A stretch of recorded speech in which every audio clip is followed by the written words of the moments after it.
تاکہ اس کے جلال کی ستائش ہو۔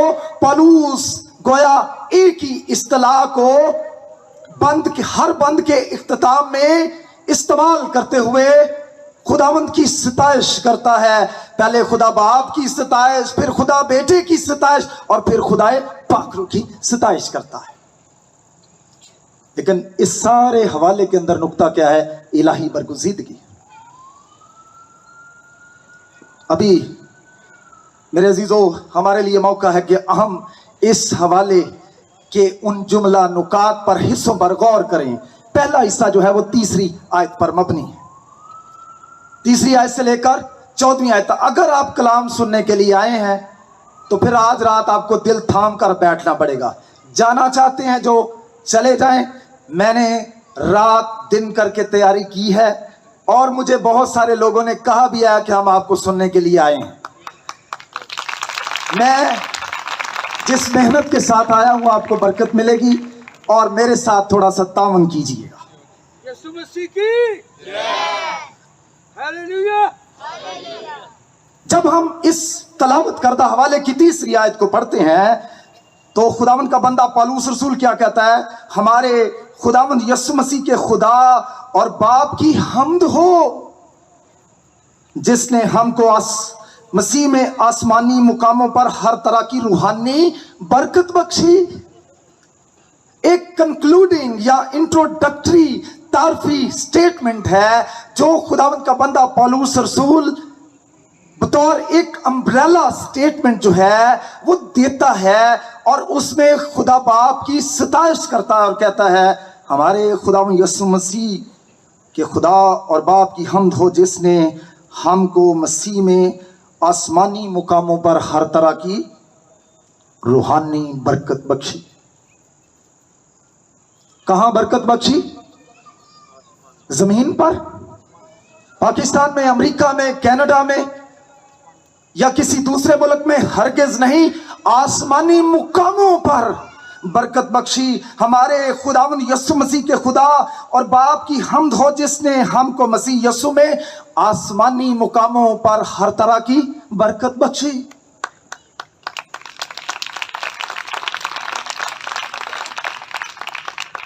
توجہ کے ساتھ سنیے، خدا کے برگزیدوں کی برکات اس دنیا میں نہیں ہے، ان کی برکات آسمان پر ہے۔ اپنے واسطے زمین پر مال جمع نہ کرو جہاں کیڑا خراب کرتا ہے، زنگ خراب کرتا ہے، چور نقب لگاتے ہیں۔ اپنا مال آسمان پر جمع کرو تاکہ جہاں تمہارا مال ہو وہاں تمہارا دل بھی ہو۔ لیکن میرے عزیزو، انسانی فطرت کا بگاڑ جو کہ اصلاحی ایمان کا پہلا نقطہ ہے، اس نے انسان کی سوچ پر اس قدر ڈیرا ڈالا ہے کہ وہ آسمان کی طرف دیکھتا ہی نہیں، وہ زمین کی طرف دیکھتا ہے، وہ نیچے کی طرف دیکھتا ہے، وہ دائیں دیکھتا ہے، وہ بائیں دیکھتا ہے۔ پالوس آج کی رات مجھے اور آپ کو کیا کہنا چاہتا ہے؟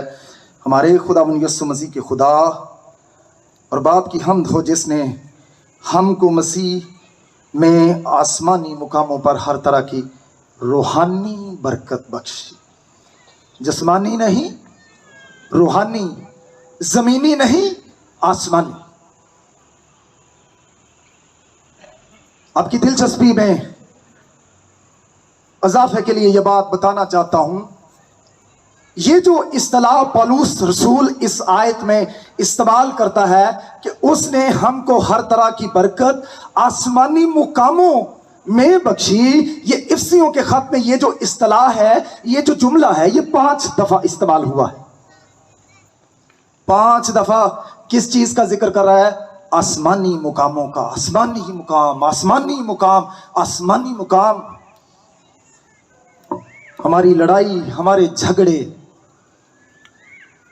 ہمیشہ زمینی مقامات، زمینی عہدوں، رتبوں اور مرتبوں کے لیے ہوتے ہیں۔ پالوس رسول اس حوالے کے ذریعے سے افسس کی کلیسیا کی توجہ جو ہے وہ آسمان میں چھپی برکات کی طرف لگانا چاہتا ہے. اور تیسری آیت کے اندر دوسرا خاص بھید جو وہ ظاہر کرتا ہے، وہ کہتا ہے ہمارے خدا یسوع مسیح کے خدا اور باپ کی حمد ہو جس نے ہمیں آسمانی مقاموں میں ہر طرح کی روحانی برکت بخشی. کس میں بخشی؟ مسیح میں. مسیح میں ہر طرح کی برکت بخشی. آپ کی معلومات میں اضافے کے لیے بتانا چاہتا ہوں، پولس رسول کے 13 خطوط ہیں، اور یہ جو اصطلاح ہے مسیح میں ہر طرح کی روحانی برکت جو ہے وہ آسمانی مقاموں پر بخشی ہے، مسیح میں، خداوند میں، اس میں، یسوع میں، بار بار یہ الفاظ جو ہیں وہ آپ پولس کے 13 خطوط میں پڑھتے ہیں. آپ کی معلومات میں اضافے کے لیے بتانا چاہتا ہوں 164 دفعہ پولس رسول کے 13 خطوط میں یہ اصطلاح جو ہے وہ مستعمل ہے، 164 دفعہ. اور یہ بھی دلچسپی کی بات بتانا چاہتا ہوں کہ صرف افسیوں کے خط میں، مسیح میں، خداوند میں، اس میں یہ جو اصطلاح ہے یہ 36 دفعہ استعمال ہوئی. میرے عزیزو، پہلی بات جو میں نے عرض کی کہ وہ خدا باپ کی حمد کرتا ہے اور وہ کہتا ہے کہ اس نے تمہارے لیے مسیح خداوند میں، مسیح یسوع میں ہر طرح کی روحانی برکت جو ہے وہ آسمانی مقاموں میں بخشی ہے. وہ کلیسیا کی توجہ جو ہے وہ آسمانی مقاموں کی طرف لگانا چاہتا ہے. آج بہت ساری ایسی کلیسیاں ہیں، بہت سارے ایسے مناد ہیں جو کہ لوگوں کی توجہ آسمان سے ہٹا کر وہ زمین کی طرف لگانا چاہتے ہیں، اور وہ لوگوں کو خدا کے کلام کی بنیادی سچائیوں سے دور لے جانا چاہتے ہیں، اور کہتے ہیں اگر آپ خدا یسوع مسیح کو قبول کر لیں گے آپ بیمار نہیں ہوں گے، آپ کا بینک بیلنس کبھی ختم نہیں ہوگا، آپ کو کسی قسم کا کوئی خطرہ لاحق نہیں ہوگا. میرے عزیزو، پولس رسول آج کی رات یہاں پر کس بات کے لیے ستائش کرتا ہے؟ ہمارے خداوند یسوع مسیح کے خدا اور باپ کی حمد ہو جس نے ہمیں مسیح یسوع میں آسمانی مقاموں پر ہر طرح کی روحانی برکت بخشی. برکتیں ہماری کہاں پر ہیں؟ آسمان پر ہیں. کس کے ذریعے سے ہیں؟ یسوع مسیح میں ہیں. خزانہ آسمان پر ہے ہمارا، کیا کمی ہم کو؟ صداقت اس کی لیکن دل میں پائے جس کا جی چاہے. ہو سکتا ہے تھوڑا میں غلط کر رہا ہوں، اس کا دوسرا مصرع جو ہے وہ ہے تلاش زر میں عمر اپنی گوائے جس کا جی چاہے.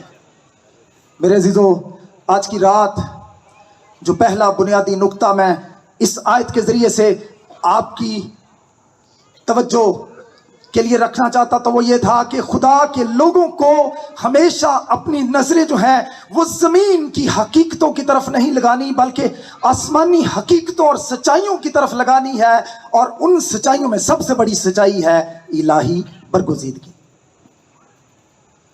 آئیے اب ہم دوسرے حصے کی طرف بڑھیں جو کہ 4 آیت سے لے کر 7 آیت تک ہے. اس میں کیا کہتا ہے؟ چنانچہ اس نے ہم کو بنائے عالم سے پیشتر اس میں چن لیا تاکہ ہم اس کے نزدیک محبت میں پاک اور بے عیب ہوں. سب سے پہلی بات جو اس دوسرے حصے کے اندر پائی جاتی ہے، خاص طور پر 4 آیت سے لے کر 7 آیت کا جو حصہ ہے، اس میں خداوند کا بندہ پولس رسول سب سے پہلے الہی برگزیدگی کے منبع اور ماخذ کو، برگزیدگی کے سرچشمہ حیات کو پیش کرتا ہے کہ یہ برگزیدگی کرنے والا کون ہے. اس برگزیدگی کے کام کو، اس الہی چناؤ کے کام کو کس نے سر انجام دیا ہے؟ اور اس آیت کے اندر وہ کیا کہتا ہے؟ چنانچہ اس نے ہم کو بنائے عالم سے پیشتر اس میں چن لیا تاکہ ہم اس کے نزدیک